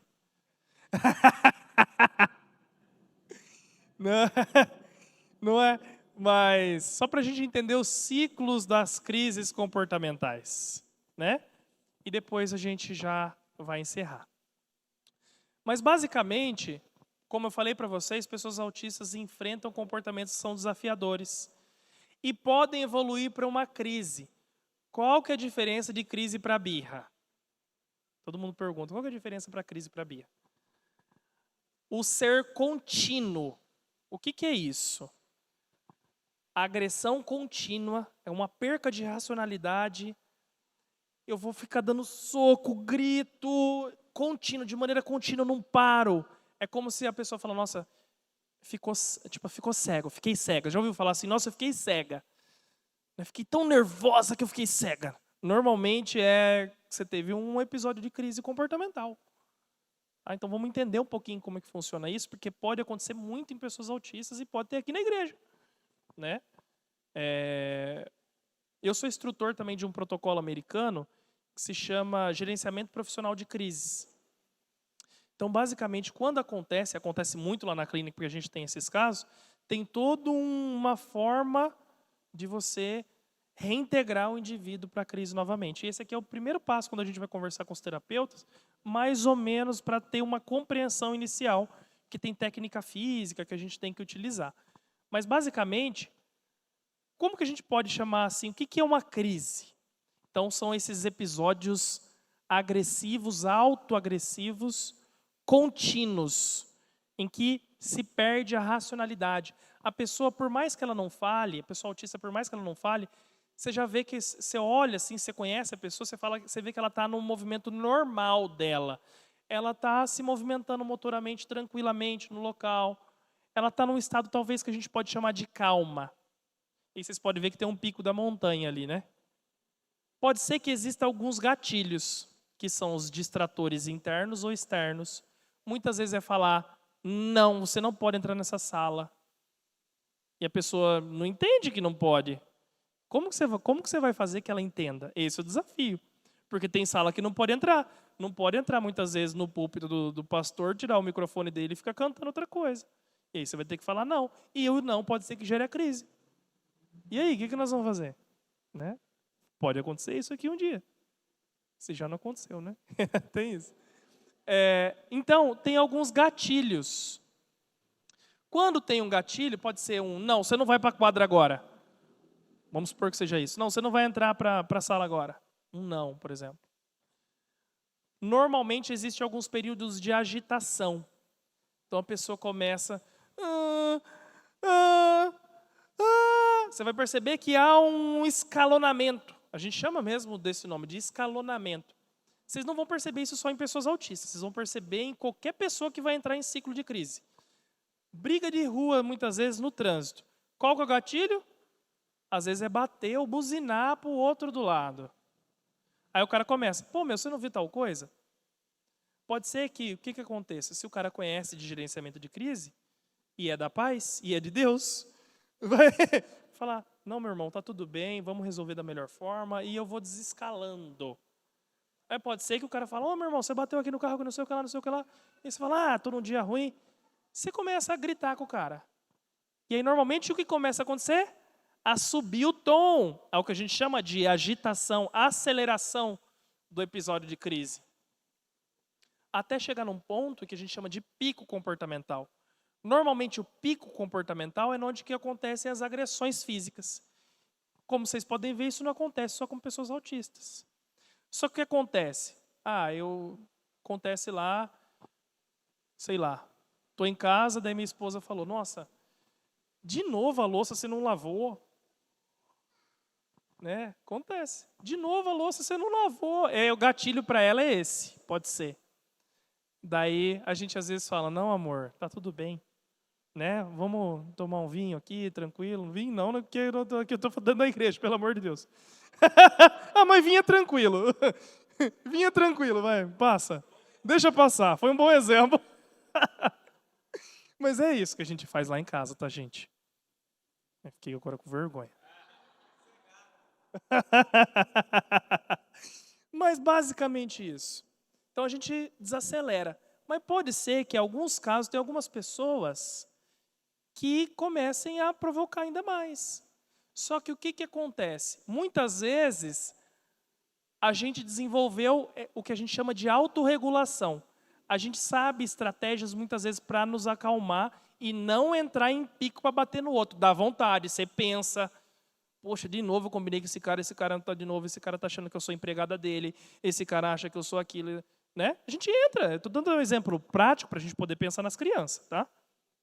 Então acontece isso. Só que daí o que ela faz? Ela vai lá, meio irritada, toma um banho, ela assiste televisão, ela vai fazer outras coisas. Então ela se escalona um pouquinho. Mas pessoas autistas podem não saber se autorregular. E aí o que acontece? Vai começando a acelerar até um pico de uma crise agressiva. E aí é uma coisa muito complicada. Porque quando chega no pico, muitas vezes não tem muito o que fazer, a não ser estratégias assim mais paliativas, de eu vou ter que retirar aqui as coisas que estão em volta, vou pensar na segurança, às vezes eu vou precisar de um manejo físico, né? Normalmente, pessoas capacitadas são as melhores para poder fazer o manejo físico, tá?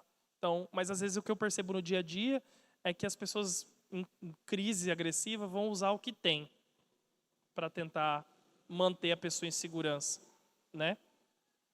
Então, basicamente, a gente poderia pensar nessa linha.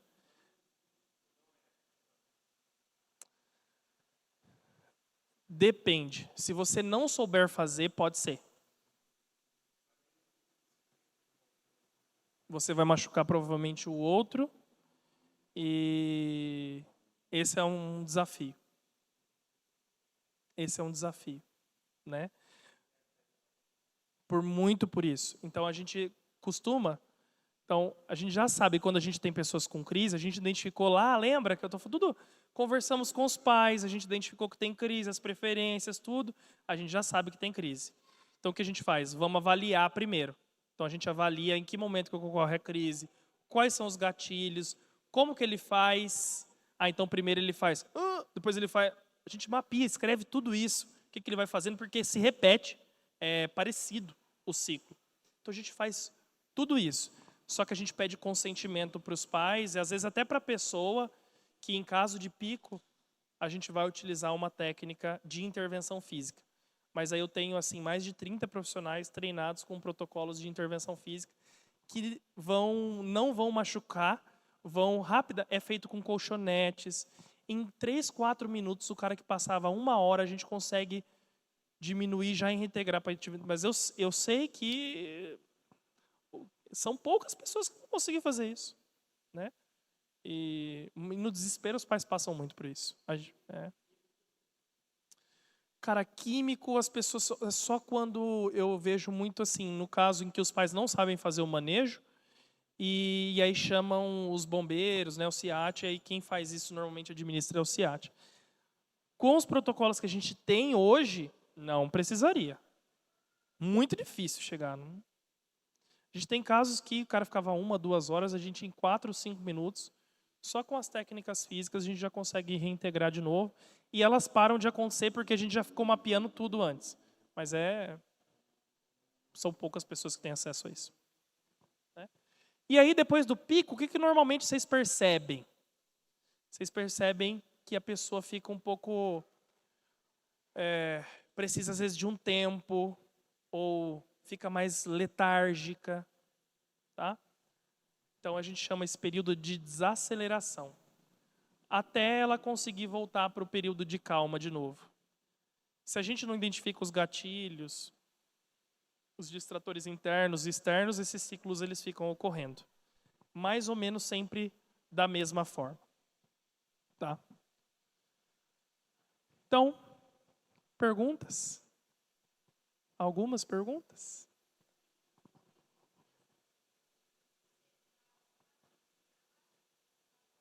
Aham.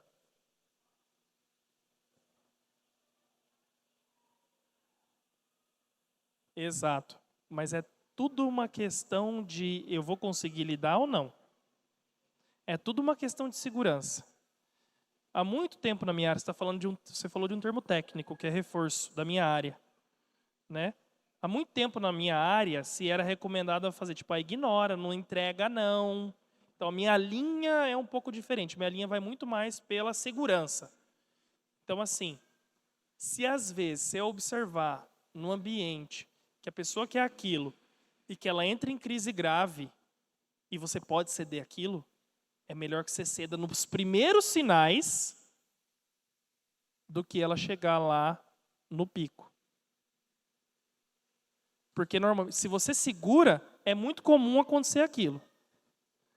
O ideal é a gente trabalhar o que a gente chama de estratégias preventivas. Por exemplo, identificar os interesses, fazer um treininho de pedido, às vezes, de comunicação. Tem um monte de forma que a gente pode pensar, mas não dá para a gente pensar isso agora. Mas é sempre, pelo menos, a gente ali antes, se eu sei que vai ter risco de segurança, é melhor eu ceder no começo do que esperar chegar lá. Então, é sempre uma avaliação de risco. Né? Então, às vezes, as pessoas falam, não entrega, mas aí você vai ter que arcar com ele batendo em 30 alunos na sala de aula, virando um rolo, a professora vai sair, sai a diretora lá, não sabe o que fazer, joga água. E aí? né? Eu estava numa situação dessa agora em Biporã, no período da manhã, resolvendo essas situações de crises mesmo.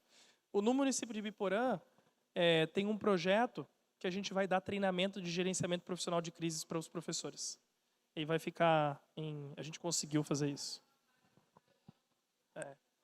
A secretária de Londrina estava lá.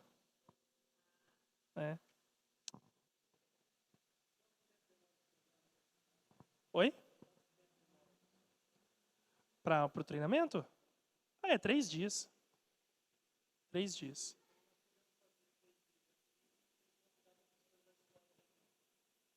Então, você pode treinar 12 pessoas por vez só.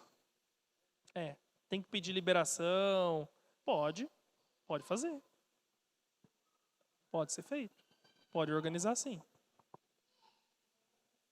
O pastor já está pensando aqui o que ele vai fazer. Mas é uma boa. É uma mudança numa realidade, né? Acho que o papel da igreja também é esse, né?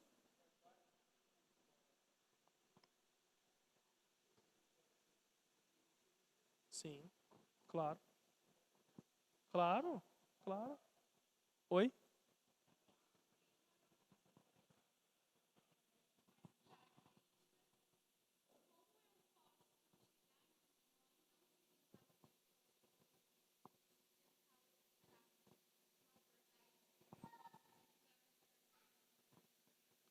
É uma pergunta difícil, não é uma pergunta fácil, né?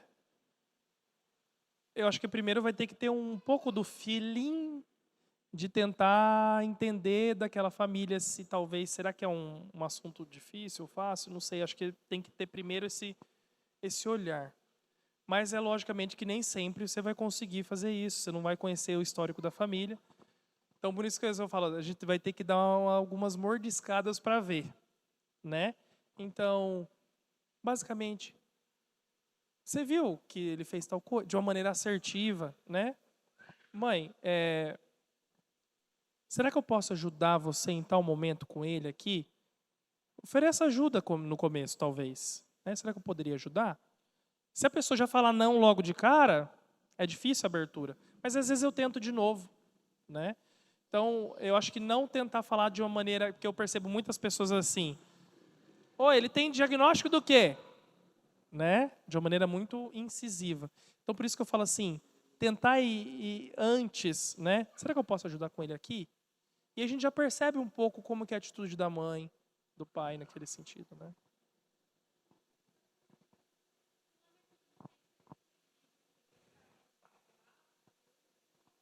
Sempre individualizado, né?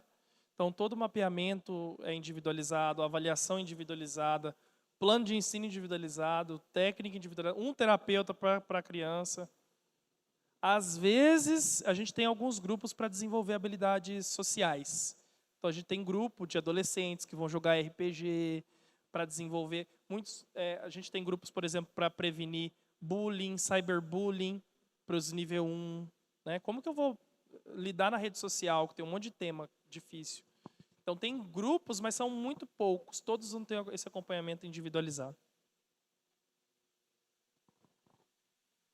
Só dentro do que ela falou e dentro do nosso contexto, uma fala que você falou lá no começo, que talvez para quem quer trabalhar o diagnóstico não é tão importante, porque talvez dentro do nosso meio ainda é muito mistificado a questão do diagnóstico, muita gente às vezes nem aceita.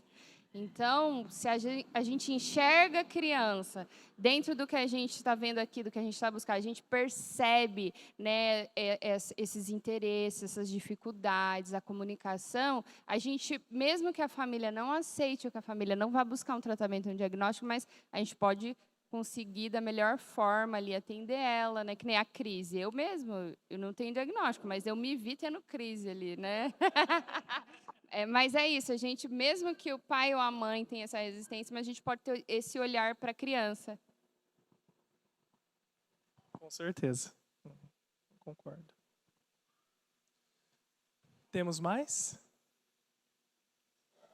A gente pode ir lá para o finalzinho.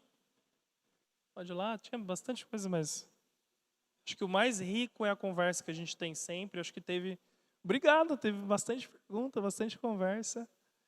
Agradeço muito. E eu queria terminar. Pode ir, que tem coisa aí, hein? Ainda vou fazer muita coisa aí.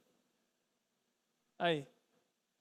Então, eu só queria trazer, muitas vezes, porque em ambientes comunitários, igrejas, muitas vezes quem está na liderança se sente culpado, né? Sente que errou, sente que falhou. Tem uma pessoa que eu gosto bastante. Eu trouxe já a primeira e falei a frase dele, que é de Jesus. E trouxe uma outra que é daí da minha área, eu achei que seria interessante fazer os dois. Que ele fala uma frase que um fracasso não é sempre um erro. É o melhor que a gente pode fazer nas condições que a gente tem. O verdadeiro erro é a gente parar de tentar.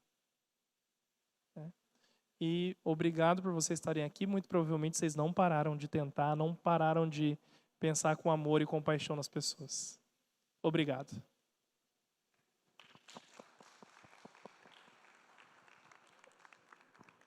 Obrigada. Gostaram, gente? Muito bom, né? Alguém identificou diagnósticos? Eu tenho certeza que eu tenho TDAH. Faz tempo que eu tenho certeza que eu não tenho diagnóstico ainda. Né? A gente pensou, né, em trazer justamente por isso, porque muitas vezes a gente acaba por não conhecer, e a Bíblia fala isso, né? Quando a gente não conhece, a gente perece, né?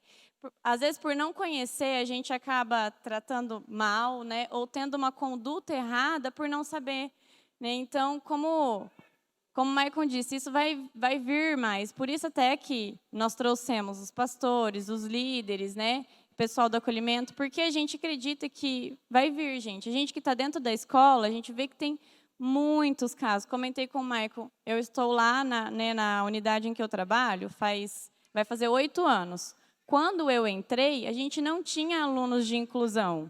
Hoje, todas as turmas têm mais de uma criança que a gente precisa. Essa semana eu fiz um pedido de avaliação de uma criança. Ontem tinha uma mediadora lá, uma psicóloga, para avaliar uma outra criança que já veio com o pedido do ano passado. Eles têm 2 anos e meio. Então, isso tem aumentado, justamente por conta, né, do diagnóstico, né, de algumas mães agora terem um pouco mais de acesso, mas existe ainda muita...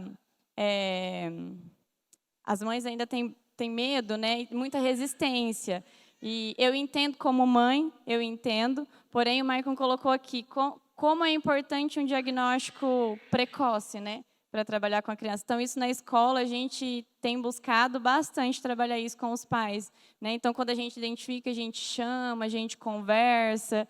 A Jéssica está aqui para não me deixar mentir, que a gente teve um caso lá de 2 crianças, 2 irmãos, que foi assim, eles chegaram lá pós-pandemia, e aí pós-pandemia pior ainda, né? E aí eles chegaram pós-pandemia, e aí a gente foi observando, a gente foi vendo os comportamentos, a gente foi vendo a seletividade alimentar, a comunicação, aí nós chamamos a mãe para conversar. Enquanto professores, nós não podemos dar diagnóstico, nós não temos formação para isso, mas dentro dos marcos do desenvolvimento, né, a gente pode falar, olha, né, nessa idade poderia ou deveria estar fazendo isso, isso e isso, né? E aí a mãe levou numa pediatra que olhou para as crianças e falou assim, essas crianças não têm nada. É tempo deles, exatamente. E aí passou, né, as férias, isso foi mais para o final do ano, passou as férias, e aí foi um alerta para a mãe. A mãe teve uma resistência, não gostou, mas aí ela começou a observar outras crianças. Porque aí ela chegou um dia, porque é a filha da minha vizinha. E eu falo para elas assim, não compare seu filho com outra criança, né? Porque não existe um padrão. Eles são diferentes, né? Não precisa comparar com outra criança, mas existem esses comportamentos. Aí ela começou, mas não bate palma, não fala, não isso, não aquilo, né? E aí ela levou em uma outra médica. E aí as crianças, foi um outro atendimento, foi um atendimento de verdade, de um pediatra, de uma médica.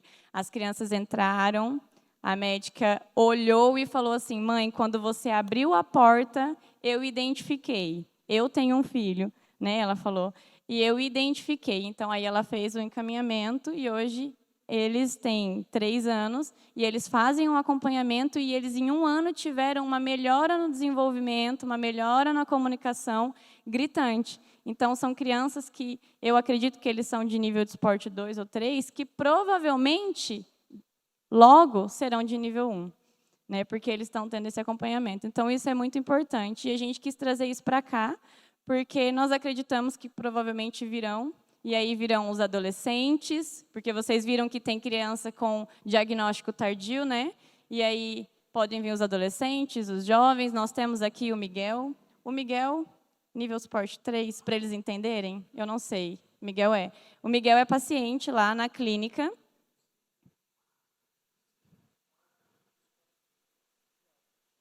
Não pode.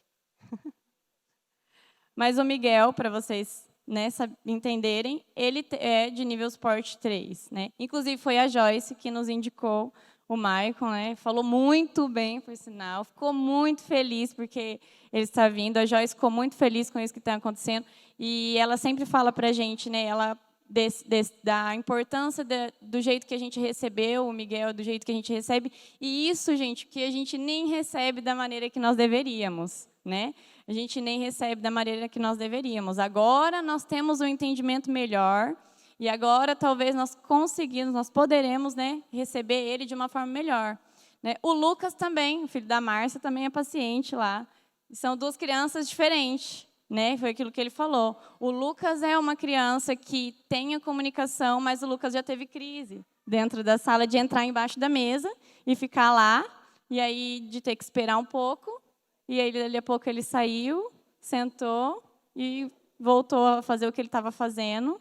Né? Então, assim, essas diferenças e a forma que da gente tratar eles e a família. Né? Eu não sabia, por exemplo, dessa conversa que a gente poderia ter tido com a Joyce para saber como a gente atender melhor o Miguel, né? Com a Márcia nós tivemos, né, Mac? Na última reunião, quando nós comentamos, a Márcia acabou falando, né, como a gente pode atender melhor o Lucas, falou da questão do som, que incomoda, falou da questão das atividades que são de preferência dele, aquilo que ele gosta de fazer, aquilo que ele não gosta de fazer de jeito nenhum, se a gente entregar. Então, a gente já vai conseguir atender melhor o Lucas lá na salinha. Então, quando a gente estiver com ele lá, a gente já sabe que o Lucas não gosta de desenho. Ele gosta de caça-palavras, ele gosta de palavras cruzadas. Então, talvez vocês vão trazer um desenho para as outras crianças, mas para o Lucas, a gente vai trazer um caça-palavras, palavras cruzadas. Isso vai fazer com que ele sinta que você pensou nele. Né? E tudo isso que a gente falou, a gente não pode esquecer do lugar primordial, que a Bíblia fala do amor. Né? A Bila fez uma pergunta muito importante, né? Como que eu posso ajudar, né? Jesus ele nos chama para ser a resposta, né? Só que a gente só vai conseguir isso quando a gente tiver um batismo de amor, né? Então a gente como igreja, a gente tem um relacionamento com essas famílias e com essas crianças, né? Então às vezes a mãe ela vai ter uma dificuldade de aceitar, né? Porém, com que forma eu que já tenho um relacionamento com essa criança e com essa família posso chegar nessa família, né? Porque às vezes a gente não sabe falar, né? Como o Maicon falou, a gente não sabe comunicar, né? E aí tudo quando a gente chega para esse lugar do amor, né? Como o Maicon transmitiu, pô, tudo que é antes, igual nenenzinho, vai ser uma qualidade de vida muito maior. Então talvez é uma coisa que você pode soltar ali na conversa, né? Tipo, a mãe já vai entender assim, a qualidade de vida do meu filho, né? O amor. Né, do que você chegar lá e falar, será que tem autismo? Né? Imagina. Né? Então, esse lugar do amor vai nos trazer um direcionamento, porque a gente vai ter um relacionamento. Talvez ela não vai aceitar ir no Maicon de primeira instância, mas ela vai ouvir o Douglas, mas ela vai ouvir a Jéssica. Né? Ela não vai dar um diagnóstico, mas estando nesse lugar de amor, a gente pode orientar. E eu queria aqui, já indo para o final, gente, não sai correndo, vai ter um coffee, tá? Apesar que o Maicon falou ali do café, mas a gente vai tomar café, tá, Maicon? A gente vai comer, tá? Eu queria falar para o Maicon, que enquanto ele estava falando, eu me lembrei muito de João Batista, porque ele foi um precursor, né? E ele desbravou, né? O Maicon falou ali, eu pego os mais difíceis, né? Por quê? É o que precisa, né? Os mais difíceis, ele está abrindo um caminho, né? Hoje nós estamos aqui ouvindo uma coisa que ele foi desbravando, né? Ele falou 10 anos atrás, né? Gente, 10 anos atrás a gente nem sabia da autismo, nada, né? Agora que a gente está ouvindo falar algumas coisas. Então, eu gostaria de orar aqui sobre a vida do Maicon e declarar isso sobre a tua vida. Eu creio que não vai ser algo regional, Maicon. Vai ser algo para o Brasil, né? Vai ser algo que vai ser derramado, porque você está nesse lugar de abrir o caminho. E a gente sabe que é difícil, né? Muitas vezes é difícil, muitas vezes as pessoas elas não aceitam, né? Mas você está ali. E sempre nessa base do amor, né? A gente vê nas suas palavras que você tem amor, né? E isso faz toda a diferença, toda a diferença. Então, nós queríamos orar, pastor Douglas, se você puder vir aqui, colocar a mão sobre o Maicon, por favor. Senhor, nós agradecemos pela vida do Maicon, Senhor, por essa clínica, Senhor, por tudo que o Senhor tem derramado ao longo desses anos, Senhor. Nós sabemos que há algo, Senhor, do céu sendo derramado sobre a vida da família dele, sobre a esposa, Senhor. Pai, eu oro para que o Senhor venha, Senhor, abrindo de fato mesmo os caminhos, os corações, os ouvidos, Senhor, da igreja, Senhor, para que junto com ele nós também para que nós possamos também ser uma resposta, Senhor, para que nós possamos não ser pessoas que ficam falando, mas que sejam, Senhor, a mensagem, sejam a voz, Senhor, sejam a mudança de fato que o Senhor traz, que a tua palavra traz, Senhor. Eu oro para que essa palavra, Senhor, esses direcionamentos, Senhor, a clínica do Maicon, Senhor, que ela avance, Senhor, sobre todas as regiões do Brasil, Senhor, para que haja, Senhor, uma libertação, Senhor. Ele compartilhou que quantas crianças, Senhor, quantos jovens, Senhor, estavam aprisionados, Senhor, por falta de conhecimento. A tua palavra diz que o povo perece por falta de conhecimento, Senhor. Então, que esse conhecimento possa rodar a nação, Senhor, possa rodar, Senhor, o mundo, Senhor, para que as pessoas sejam libertas através disso, Senhor, para que o sofrimento dessas crianças, Senhor, venham a ser repletos de amor, de paz, Senhor, para que sejam preenchidos pelo Evangelho, Senhor. Pai, levanta, Senhor, de fato, o Maicon, Senhor, como um precursor, Senhor, assim como João Batista foi, Senhor, e anunciou, Senhor, mas ele não apenas ficava falando, Senhor, ele era a mensagem, Senhor, e o Maicon tem sido a mensagem, Senhor, ele tem ido, Senhor, adiante e ele tem se colocado nesse lugar, Pai. Então, fortalece, Senhor, todas as resistências, Senhor, que possam bater, Senhor, a porta através, Senhor, da autoridade de Jesus, Senhor, nós cancelamos, Senhor, Pai, que nada seja impedimento para o Maicon estar avançando, Senhor, nessas áreas, Senhor, que ele seja cada dia mais iluminado, Senhor, por Ti, Senhor, para trazer o conhecimento que vem do céu, Senhor. Em nome de Jesus, usa isso, Senhor, usa esse dom, esse talento, Senhor, continua, Senhor, liberando, Senhor, soprando, Senhor, pela nação, soprando, Senhor, pelos estados, pelas escolas, pelas igrejas, Senhor. Que isso sirva, Senhor, como um renovo, Senhor, e um tempo novo, Senhor. Que seja um tempo novo na nação, Pai. Que outrora foi conhecido como uma dificuldade, Senhor, e que isso traz até vergonha mesmo, Senhor. Uma pessoa acorrentada, Senhor, por falta de conhecimento, Pai. Mas nós declaramos que, a partir desse posicionamento, Senhor, irá ter liberdade na nação, Senhor. Então, que tenha essa liberdade através, Senhor, do conhecimento que vem através de Ti, Jesus. Amém. Nós agradecemos pela vida do Maicon, Senhor. Continua abençoando a casa dele, Senhor. Nós agradecemos por cada um que chegou até aqui, Senhor. Nos leve em segurança, Senhor, e que a gente continue sendo a resposta, Senhor, em pequenos passos, na nossa pequenez, Senhor. Mas nós estamos aqui disponíveis, Senhor. Nós não temos muita coisa, nós não temos nada, nós temos só a Ti, Jesus. Então, que quando nós temos a Ti, nós temos tudo, Senhor. Então, nós cremos que se nós perseverarmos, Senhor, nesse caminho, o Senhor irá vir, Senhor, irá sarar o bairro, irá sarar a cidade, Senhor, através do arrependimento, através das lágrimas, Pai. Então, nós agradecemos por essa oportunidade tão preciosa, Senhor, de estar aqui hoje, Pai. Obrigada.